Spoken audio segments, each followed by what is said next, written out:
Tribunal reanuda la sesión. Vista de causas, roles 3381, 3382.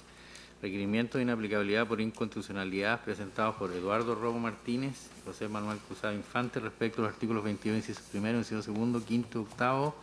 del DFL número 707 sobre cuentas corrientes bancarias y cheques. Tiene la palabra el señor relator José Francisco Leyton. Muchas gracias, señor presidente. Los actores presentan requerimientos de inaplicabilidad por inconstitucionalidad en relación de diversos preceptos contenidos en el artículo 22 del decreto con fuerza de ley 707 que regula procedimientos de cuentas corrientes bancarias y cheques. Lo anterior en el contexto de una idéntica gestión pendiente que actualmente se sustancia ante el séptimo juzgado de garantía de Santiago en una causa penal por delito de acción privada, precisamente por delito de giro doloso de cheques, seguido en su contra en razón de una presentación de una querella criminal en contra de los actores. Estos habrían emitido, de acuerdo al libelo criminal reseñado, tanto los señores Cruzat como Romo, un cheque protestado por causal falta de fondos por una suma de 115 millones de pesos. A la fecha de presentación de los libelos de inaplicabilidad, se encontraba pendiente la realización de la audiencia de conciliación y eventual preparación de juicio oral ante dicho séptimo juzgado de garantía de Santiago. El conflicto constitucional que reseñan los actores en razón del libelo deducido guarda relación con que la preceptiva impugnada generaría en su aplicación en la denunciada gestión pendiente diversos resultados contrarios a la Carta Fundamental. En primer término, desde el principio de legalidad penal y reserva legal de los delitos y penas de que trata el artículo 19, numeral tercero, en sus incisos octavo y noveno, así como en relación a los artículos 5 y 64 de la Constitución, señalan que la fijación de delitos y penas indiscutiblemente es una materia comprendida dentro de las garantías constitucionales que resultan indelegables por mandato expreso del artículo 64 de la Carta Fundamental que prohíbe normarlas por vía legislación delegada. Los preceptos constitucionales, agregan, buscan que sea solo la ley la que establezca delitos y en la forma prescrita siempre por el texto fundamental. A su turno, la ley delegatoria número 18.127 del año 1982 habilitó a fijar textos refundidos, incorporando derogaciones expresas o tácitas y cambios formales en un contexto en que la Constitución del año 1980 no contempló una norma transitoria que dejara a salvo los decretos con fuerza de ley anteriores a ella a que se refieran materias de delegación prohibida, lo cual haría más patente todavía su inconstitucionalidad. De esta forma, los preceptos impugnados no generan la necesaria presencia de una ley en sentido estricto y, por ende, la preceptiva no puede ser fuente en caso alguno de derecho penal, dado que tanto la conducta típica como la sanción aparejada a esta se encuentran establecidas en un decreto con fuerza de ley creado en uso de una potestad delegada. En segundo término, estiman como infringido el principio de culpabilidad, así como su función. Concluyen en señalar que la preceptiva impugnada establece un estatuto de responsabilidad penal objetivo, por lo que se presume de derecho a la responsabilidad penal y se impone una pena aflictiva a un acto o conducta carente de dolo y culpabilidad, que sería atípico, en que el actor habría girado un cheque en que la parte querellante sostiene que se le dio orden de no pago por causal falta de fondos, lo que no sería efectivo conforme a las disquisiciones que señalarían en la gestión pendiente ya enunciada. Hacen presente que la gestión judicial, que actualmente es sustanciada en el séptimo juzgado de garantía de Santiago, la aplicación de estos preceptos impugnados podrían generar la imposibilidad de generar prueba en contrario para desacreditar la objetivización con que eventualmente serían sancionados, ya que no hubo de su parte, en caso alguno, dolo de defraudación.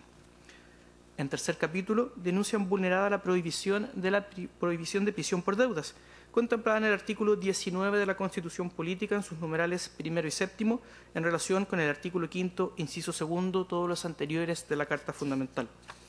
Enuncian que a partir de las garantías de la integridad física y psíquica, libertad personal y seguridad individual, se construye la prohibición de la prisión por deudas en relación siempre con los artículos 1.1 del Pacto Internacional de Derechos Civiles y Políticos, así como el artículo 7.7 de la Convención Americana sobre Derechos Humanos.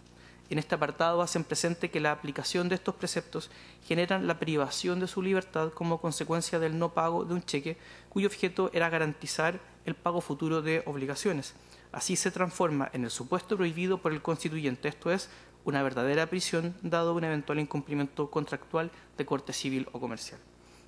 Finalmente, en último capítulo de impugnación, refieren vulneración al principio de proporcionalidad de los delitos y penas, invocando infracción a los numerales segundo y tercero del artículo 19 de la Constitución Política.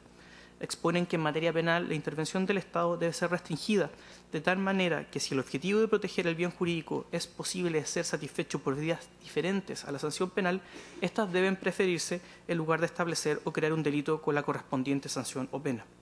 Argumentan que el derecho de castigar del Estado debe ser ejercido siempre de manera racional y limitada, ya que es una excepción a la regla general de la libertad de los individuos. Sostienen que no resulta adecuado para satisfacer el interés jurídico del tenedor del cheque y acreedor la aplicación de una gravosa sanción penal, cuestión que no se garantizará dada la obligación civil incumplida para que sea satisfecha a dicho respecto. Por estas consideraciones solicitan sea acogida las impugnaciones deducidas a fojas 1. Conferidos los traslados de fondo, presidente, no hubo presentaciones en estos autos a dicho respecto y se han anotado en forma para alegar en esta vista de ambas causas acumuladas las dos partes de estos autos acumulados. Muy bien, muchas gracias. En primer lugar, entonces, por el requirente en la causa rol 3381, es decir, Eduardo Romo Martínez, alega el abogado Sebastián Vargas Sandoval hasta por 20 minutos. Tiene la palabra.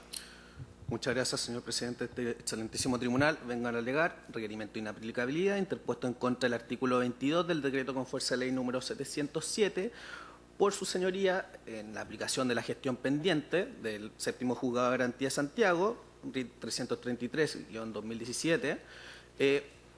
resulta contraria a normas de carácter constitucionales, principalmente su señoría excelentísima, el artículo primero, artículo quinto, artículo 19, número 1, 2, 3 y 7 y artículo 64 de la Constitución Política de la República, como el artículo 11 del Pacto Internacional de Derecho Civil y Político y artículo 7.7 de la Convención Americana de Derechos Humanos.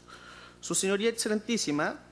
con el objeto de mantener un orden en la relación de mis alegaciones, respecto de los requisitos de procedencia de este requerimiento, no me voy a hacer cargo, su señoría excelentísima, por una sencilla razón, ya que entendiendo que el requerimiento fue declarado admisible, entiendo de cierta forma, su señoría, que existe un reconocimiento a que se cumplen con cada uno de los requisitos de procedencia de este requerimiento. Ahora, respecto de los hechos puntuales y por los cuales su señoría excelentísima dice en relación con los hechos de la querella, me voy a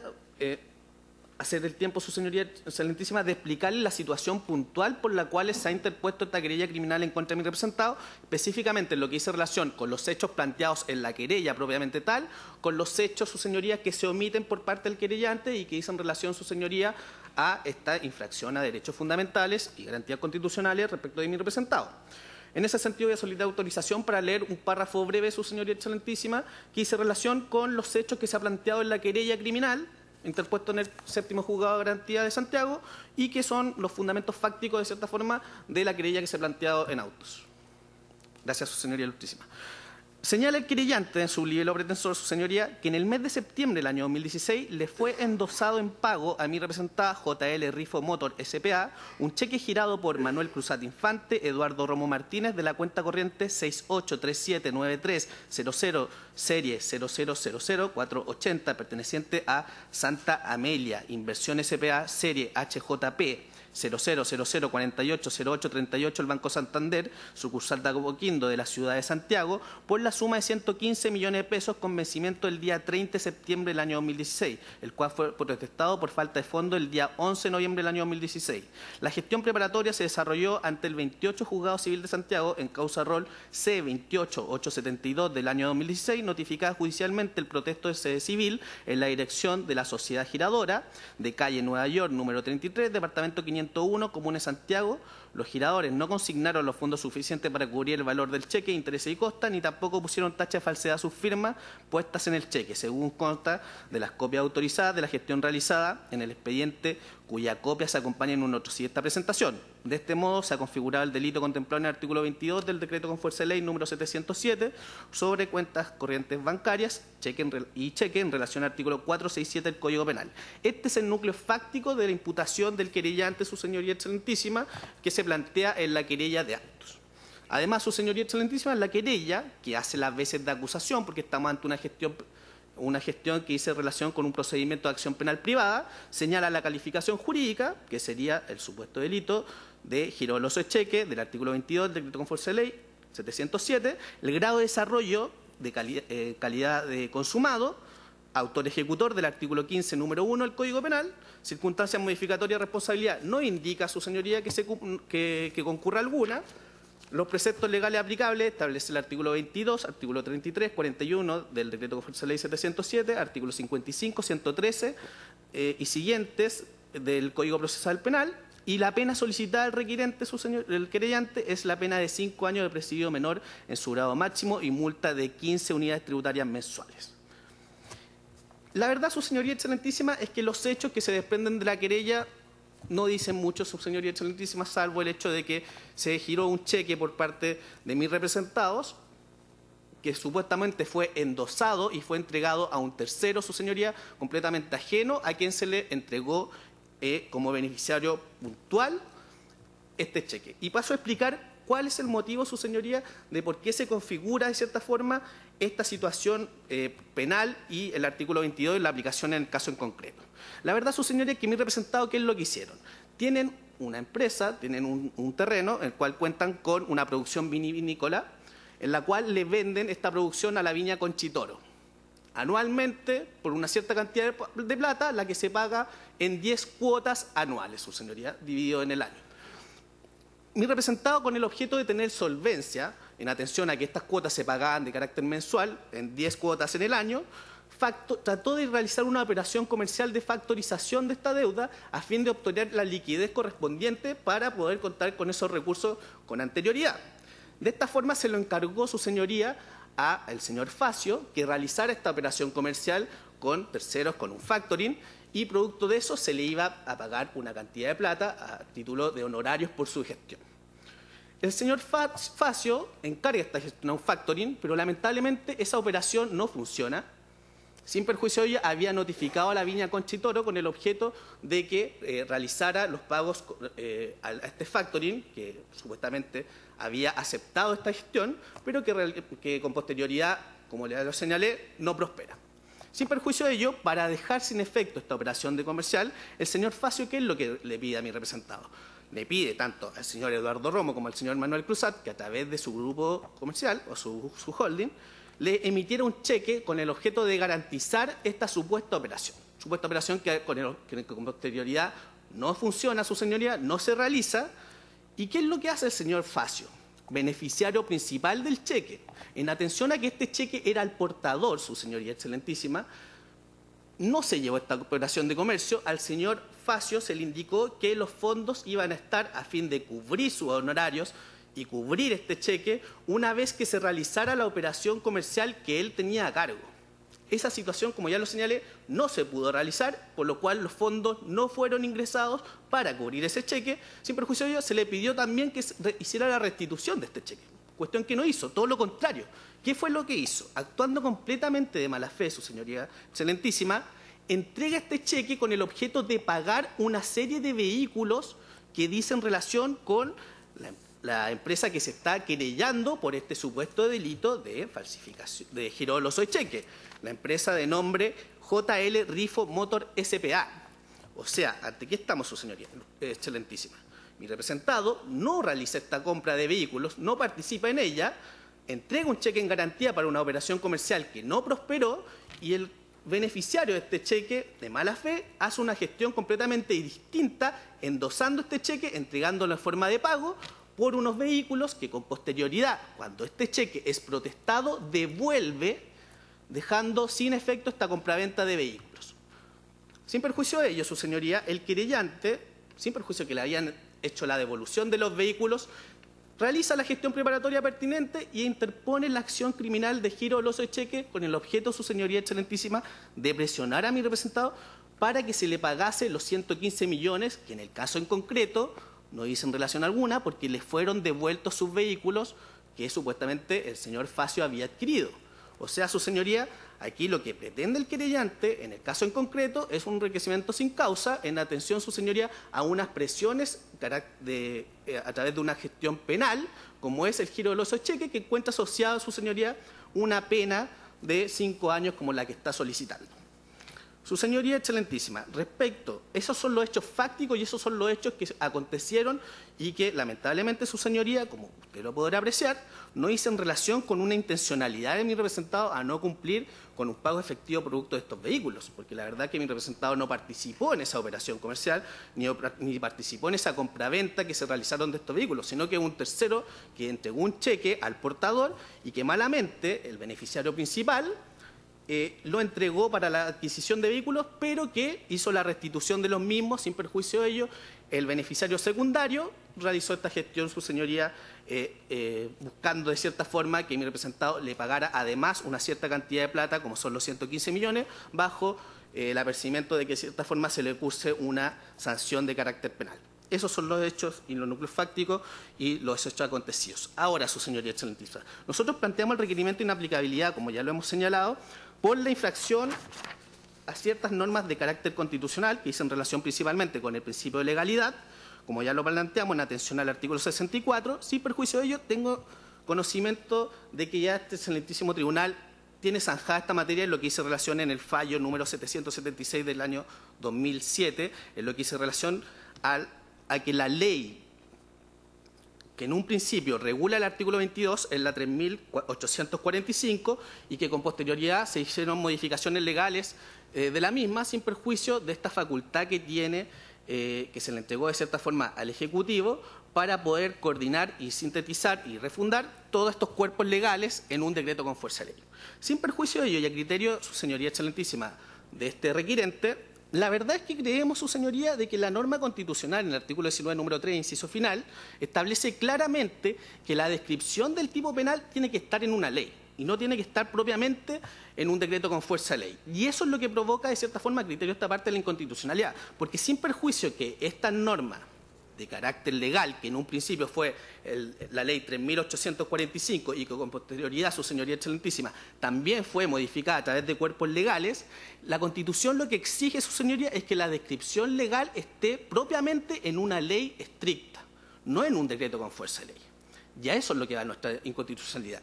Porque de cierta forma, su señoría, el principio de legalidad lo que busca y se basa principalmente es que tanto la descripción legal como la pena asociada a esa descripción esté en una ley estrictamente, en sentido estricto y no en un decreto con fuerza de ley. Eso por un sentido. Pero además, su señoría excelentísima, basamos nuestra infracción al principio de legalidad en lo que dice relación con una certeza legal y es lo que se llama la lex certa. Esto, su señoría, abarca y dice relación principalmente con la certeza jurídica que tiene que existir tanto en la descripción del tipo penal como en la pena asociada, porque en el caso contrario, su señoría, estaríamos infringiendo el principio de tipicidad al criterio de este requerente, el artículo 22, su señoría, es ambiguo completamente, se tiene que complementar en el caso en concreto con normas de la ley 18.092, lo que dice relación con el endoso. Aquí estamos señalando, su señoría, que el tipo penal no se configura simplemente con la descripción que establece el artículo 22. Como ya lo señalé, mi representado entregó un cheque al portador con el objeto de garantizar una operación financiera y que con posterioridad se iban a entregar esos fondos y se iban a depositar una vez que se hiciera la operación principal, cuestión que no se llevó a cabo producto de que el señor Facio, que el primer beneficiario, no realizó la operación comercial como esta supuestamente se le mandateó. En ese sentido, su señoría, cuando hablamos del principio de tipicidad, que también se encuentra dentro del principio de lex certa, o de certeza jurídica, o la certeza que tiene que contener el tipo penal se basa principalmente, su señoría, en una fase objetiva y una fase subjetiva. En la fase objetiva, como se señala, dice relación principalmente con la descripción que tiene que tener el tipo penal, y es lo que se basa principalmente, su señoría, entender de cierta forma que la conducta típica que pueda cometer cualquier persona se asemeje a la conducta que establece el tipo penal y producto de eso se le incurra en una sanción de carácter penal a través del jus puniendi estatal, penas corporativas, su señoría, que son penas de última ratio. Aquí, su señoría, también se ha planteado de cierta forma que se configura un tipo de inconstitucionalidad, atención, su señoría, al principio de culpabilidad, por una infracción al principio de culpabilidad, que dice relación también, su señoría, con una presunción de cierta forma del actuar doloso que realiza el artículo 22 del decreto con fuerza de ley número 707. Como ya lo expliqué, su señoría excelentísima, el decreto con fuerza de ley 707 y el artículo 22 prontamente, establece un tipo de responsabilidad casi objetiva en el sentido de presumir el actuar doloso de una persona o el actuar culpable de una persona, en el sentido de la fase subjetiva del tipo penal. La verdad, su señoría, que aquí la operación comercial por la cual se está pidiendo por lo cual se interpuso la querella criminal por la acción penal privada de Giro Doloso Cheque, es una acción, su señoría, que hice relación principalmente con una operación comercial en donde mi representado no tuvo participación alguna. Como ya lo señalé, no participó en la compraventa de los vehículos que se señalaron en un principio, no es sujeto activo al delito, salvo por el hecho de que este cheque era al portador y que con posterioridad fue endosado, pero que se encontraba dado en garantía a fin de una operación comercial que no se llevó a cabo y que malamente el segundo beneficiario de este endoso entregó en parte pago por unos vehículos. O sea, la participación de mi representado en el tipo penal, en el caso en concreto, no es ninguna, o sea, no tiene participación alguna en la operación comercial respectiva. Además, su señoría, lo que nosotros planteamos es el hecho de que la infracción también diría relación, su señoría, a tratados internacionales, principalmente la prisión, la prohibición de prisión por deuda, porque la verdad, su señoría, esto claramente es un acto de comercio, es un acto, su señoría, comercial, en donde se realizan operaciones de carácter contractual. La verdad, su señoría excelentísima, que he leído fallos de este excelentísimo tribunal que hablan respecto de este punto y son claros en señalar que de cierta forma no se cumpliría con este principio por una sencilla razón, y se basan en fallos de la excelentísima Corte Suprema y Corte de Apelaciones de Santiago, que los tengo, si me permite un segundo, señalar. Por ejemplo, el fallo de la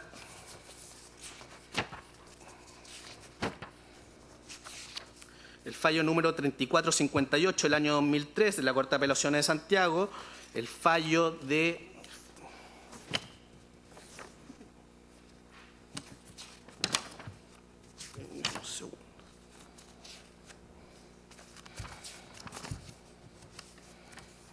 bueno,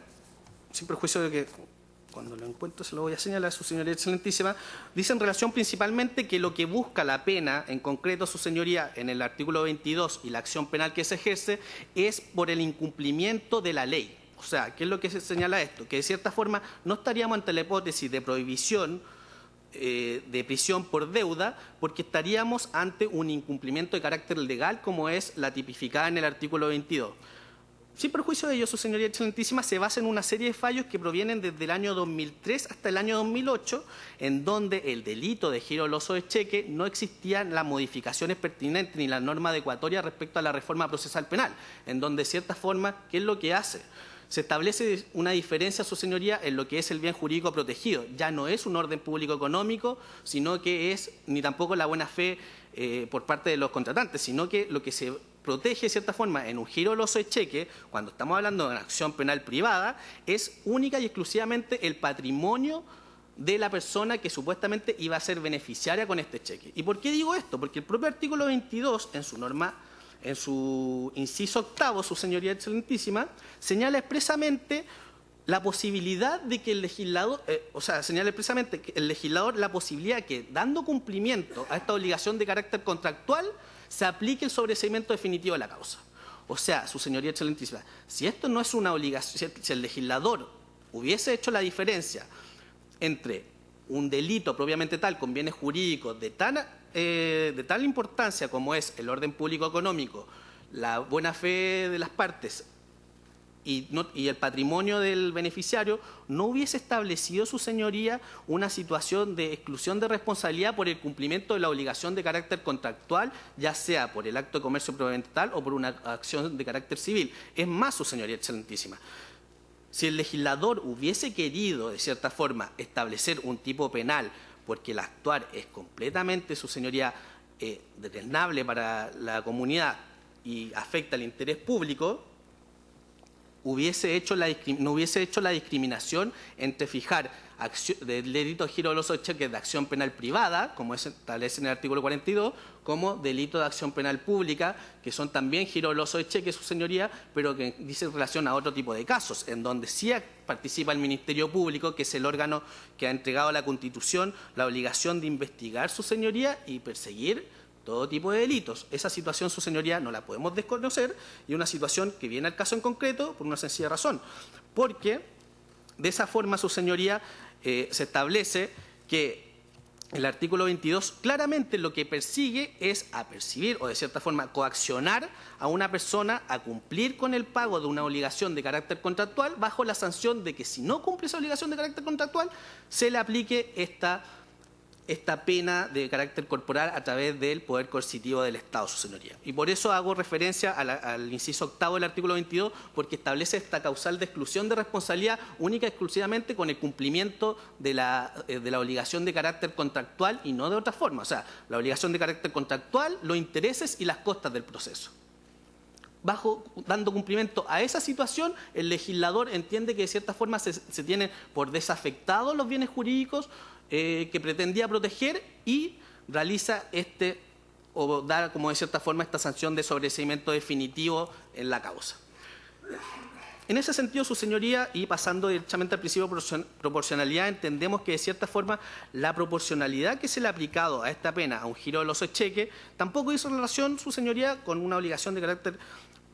contractual, en donde el propio legislador ha establecido la posibilidad de que ésta se pueda perseguir civilmente como penalmente. Entendemos, su señoría, que la facultad y poder coercitivo del jus puniendi del Estado es de última ratio, y si el legislador de cierta forma establece la posibilidad de aplicar un procedimiento de persecución civil como un procedimiento de persecución penal, claramente no hay proporcionalidad con la pena, más cuando esta situación, en el caso en concreto, su señoría, ni siquiera podríamos entenderlo como un delito de estafa o un tipo de estafa procesal especial, porque la verdad, su señoría excelentísima,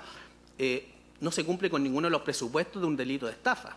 Mi representado, como ya lo señalé, no tuvo participación en el hecho puntual que configura esta estafa. En ese sentido, su señoría, también entendemos que la proporcionalidad establecida tanto en la descripción penal del artículo 22 como la pena asociada a un delito de estafa común del artículo 467 del Código Penal no son proporcionales, su señoría, para el caso en concreto. Por lo mismo, su señoría excelentísima, solicito que se acoja el presente requerimiento y se declare la inaplicabilidad por inconstitucional del artículo 22 en el caso en concreto. Gracias. Gracias a usted. En segundo lugar, en la causa rol 3282, por el requirente José Manuel Cruzado Infante, alega la abogada Caterín Latrop Rossi, hasta por 20 minutos. Tiene la palabra. Gracias, excelentísimo presidente, excelentísimos ministros. Efectivamente, y con el ánimo de no extendernos, dado a que los requerimientos básicamente tratan sobre lo mismo, venimos en solicitar se declare la inaplicabilidad por inconstitucionalidad del artículo 22 del decreto con fuerza de ley 707 por las normas ya aludidas, esto es artículo 1º, 5º, 19, número 1, 2, 3, 7 y artículo 64, todos de la Constitución Política de la República, así como el artículo 11 del Pacto Internacional de Derechos Civiles y Políticos y el artículo 7.7 de la Convención Interamericana de Derechos Humanos. Habiendo ya dado relato respecto de los hechos concretos en virtud de los cuales se circunscribe este requerimiento, es decir, una querella por giro doloso de cheque, en concreto quisiera con algún mayor detalle o precisión respecto a algunos puntos hacerme cargo del contexto en el que se circunscriben estos hechos que nos parecen que efectivamente son los relevantes. Efectivamente, existe un contrato entre Viña, Concha y Toro, sociedad anónima, y la sociedad Paredes Viejas, en virtud de la cual, tal como ha señalado mi colega, se pacta la entrega de la producción vitivinícola de un año completo a dicha viña por parte de Paredes Viejas, la que procede a hacer el pago en 10 cuotas a partir de enero del año siguiente. Es decir, la producción que se vende el año 2015 se recolecta a finales del 2015 y se paga en 10 cuotas del año 2016. Pues bien, ese contrato que efectivamente dejaremos a disposición de sus señorías excelentísimas consignaba una serie de cuotas y obviamente nuestro representado, con el objeto de obtener liquidez respecto de las mismas, procede a realizar actos de comercio y en concretamente o como coloquialmente se dice descontar o factorizar dichas cuentas. Para aquello entonces al grupo Inverfaz, quien se dedica a asesorías legales y económicas, se le encarga el descuento de distintas cuotas, dentro de las cuales finalmente se pacta el descuento de, en el instrumento que guarda relación con esta discusión, del mes de septiembre del año 2016.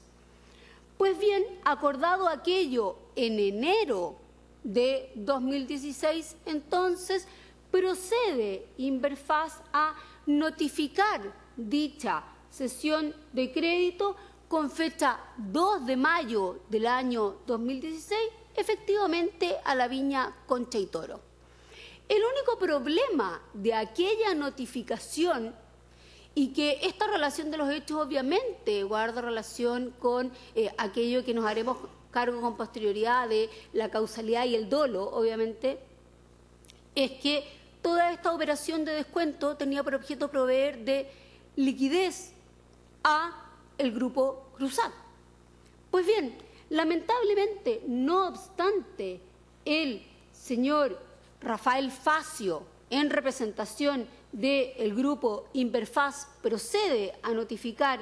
la cesión de esta cuota a Concha y Toro, no procede a obtener el descuento de la misma, ya sea con fondos propios o ya sea a través de terceros. De hecho, finalmente, todas las cuotas de este contrato, en virtud del cual efectivamente Paredes Viejas contrata con la viña Concha y Toro, es descontado por otro factoring del mercado, que es SW Factoring, quien al momento de notificar la cuota correspondiente al mes de septiembre del año 2016, se encuentra con el inconveniente de que ésta había sido previamente notificada por el grupo Inverfaz, en concreto don Rafael Facio, que es, tal cual como se ha descrito los hechos materia de la querella, quien habría endosado este cheque a Rifo Motors. Pues bien,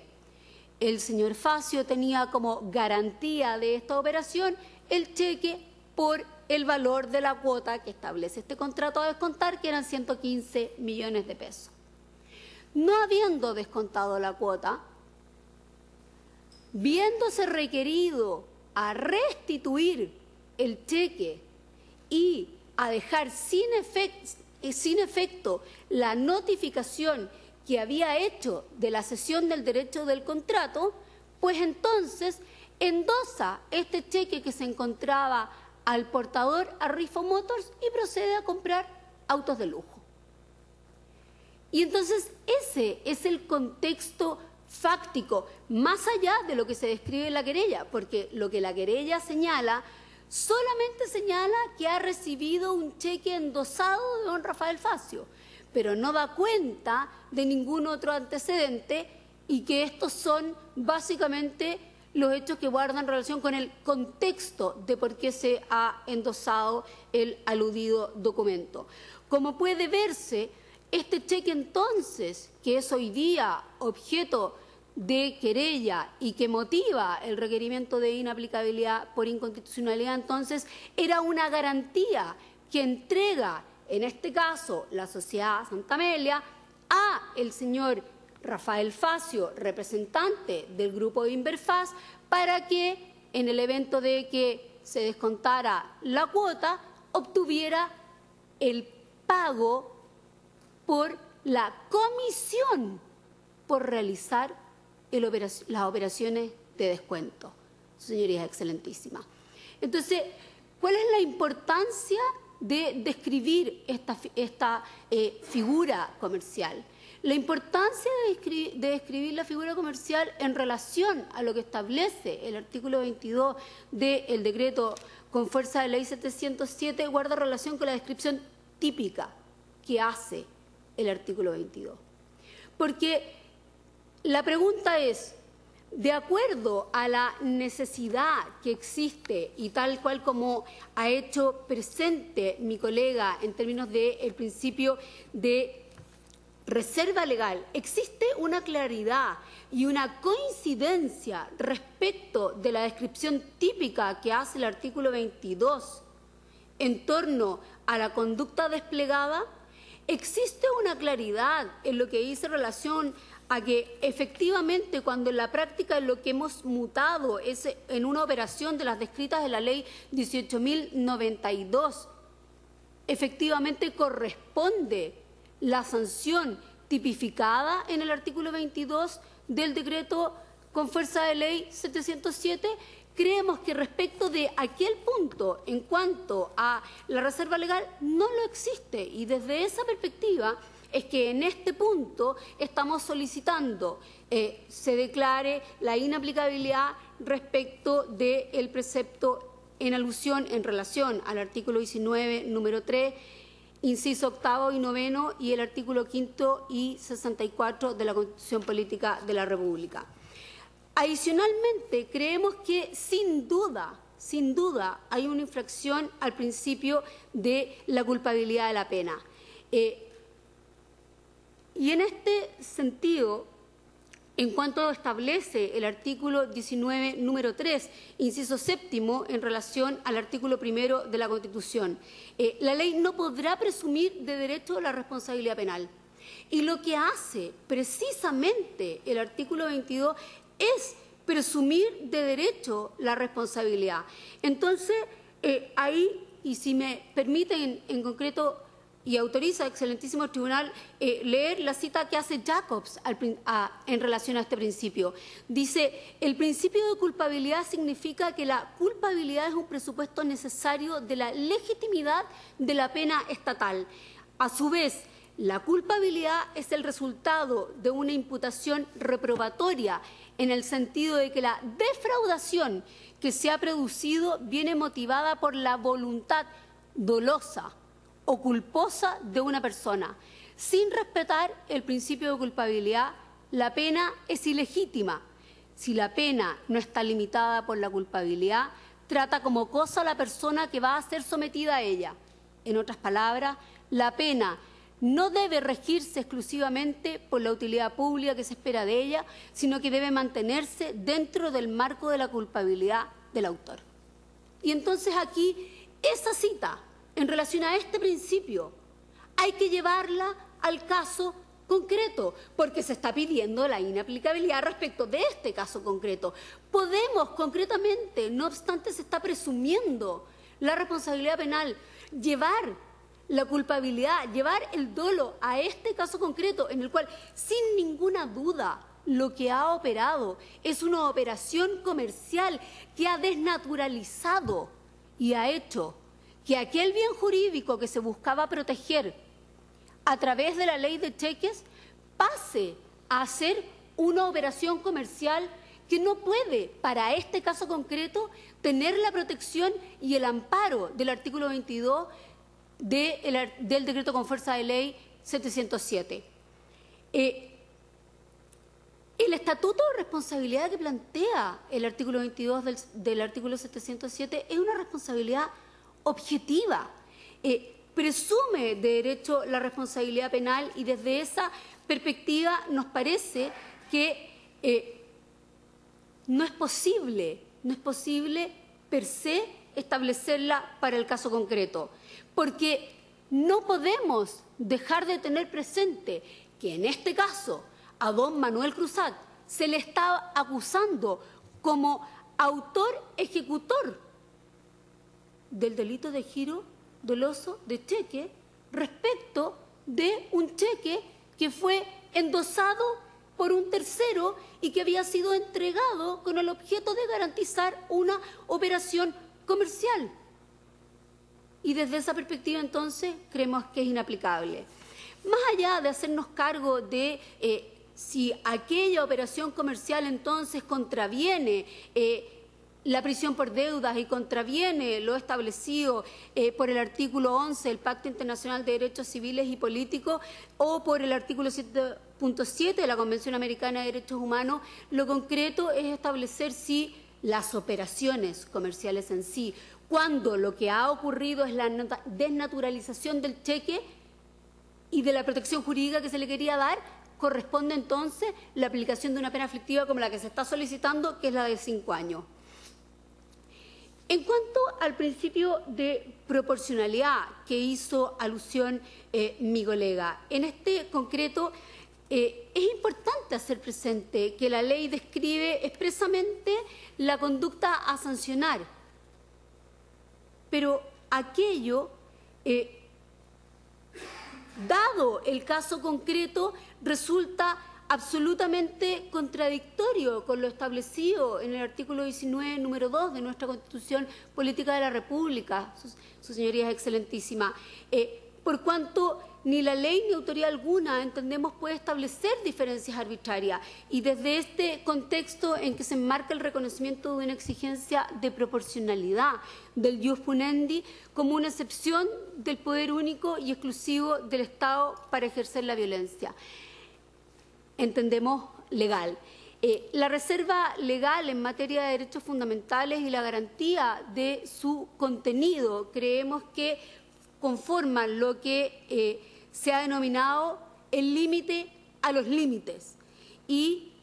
deben ser establecidos y reconocidos conforme a ello los derechos en un Estado de Derecho. Otro tema no menor y del cual también se ha hecho cargo mi colega es lo que ocurre en el año 2000 en la norma adecuatoria. Y en la norma adecuatoria lo que ocurre entonces es que se hace una distinción entre aquellos delitos en el giro del uso de cheque que vamos a entender como delitos de acción penal pública y delitos de acción penal privada. ¿Y por qué hace la distinción? Porque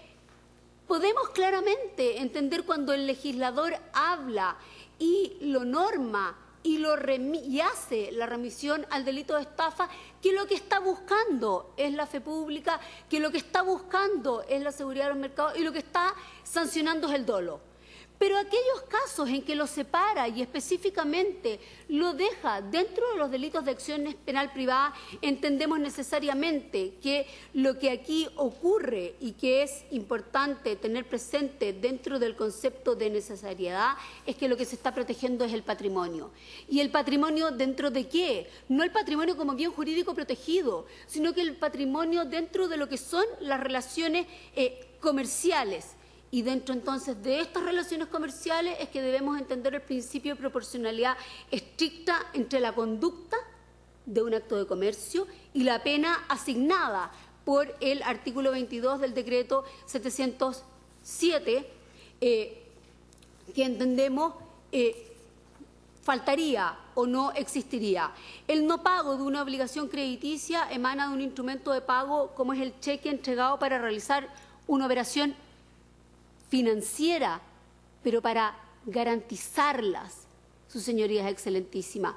que además no se llevó a cabo. Y desde esa perspectiva entonces creemos que hay otros instrumentos distintos cuando nos vamos a la proporcionalidad estricta,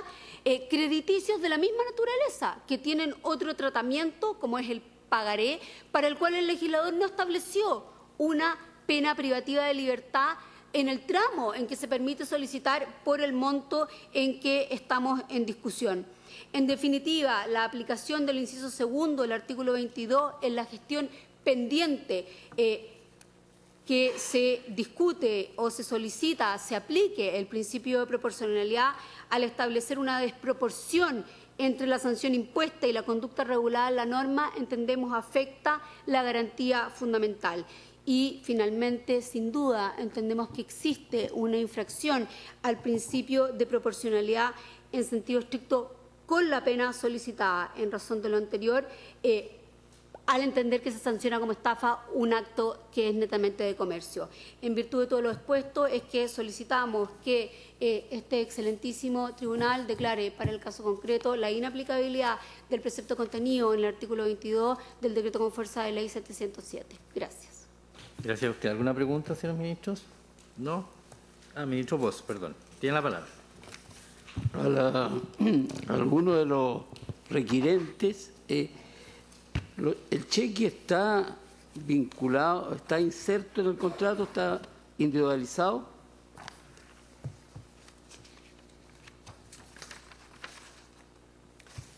No, su señoría excelentísima. ¿Alguna otra pregunta? No. Concluida entonces la vista de la causa.